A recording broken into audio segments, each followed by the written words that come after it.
Bonjour à tous, je suis Alexis Berger, serial entrepreneur depuis l'âge de 17 ans, master franchisé, investisseur immobilier, consultant et formateur.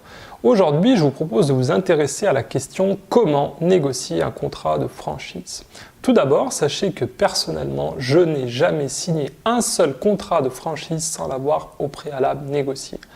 Alors si on vous dit que cela n'est pas possible, le mieux est de passer votre chemin.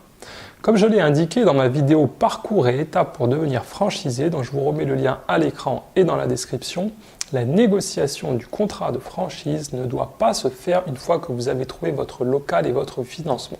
Pourquoi? Car c'est beaucoup trop tard et le franchiseur ne voudra plus rien lâcher. Le meilleur moment pour négocier est lorsque vous avez reçu les DIP, documents d'information précontractuels des différents franchiseurs du secteur d'activité qui vous intéresse. En effet, le DIP contient une copie du contrat de franchise que vous devez lire attentivement.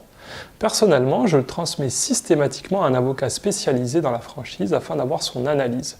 Le coût est d'environ 1 000 €, mais c'est un bon investissement pour éviter d'avoir des problèmes par la suite.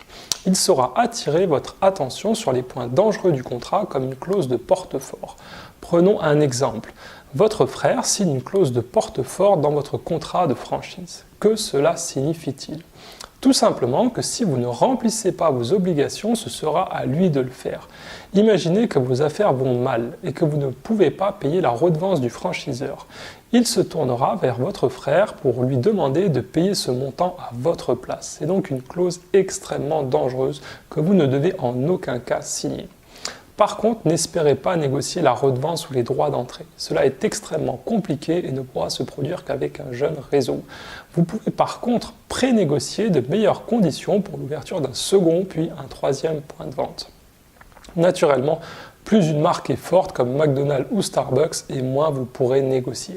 Mais cela ne vous coûte rien d'essayer et si vous voyez une clause inacceptable, je vous invite à trouver un autre franchiseur plutôt que de risquer ultérieurement un procès qui pourrait vous coûter très cher. J'espère que vous avez aimé cette vidéo et que vous savez maintenant comment négocier un contrat de franchise. Comme toujours, n'hésitez pas à mettre un pouce bleu et à la partager. Je vous invite aussi à vous abonner à ma chaîne YouTube pour m'aider à la faire connaître. Comme toujours, si vous avez des questions, des commentaires, des suggestions de thèmes, laissez-les sous la vidéo et j'y répondrai personnellement. Je vous dis à très bientôt.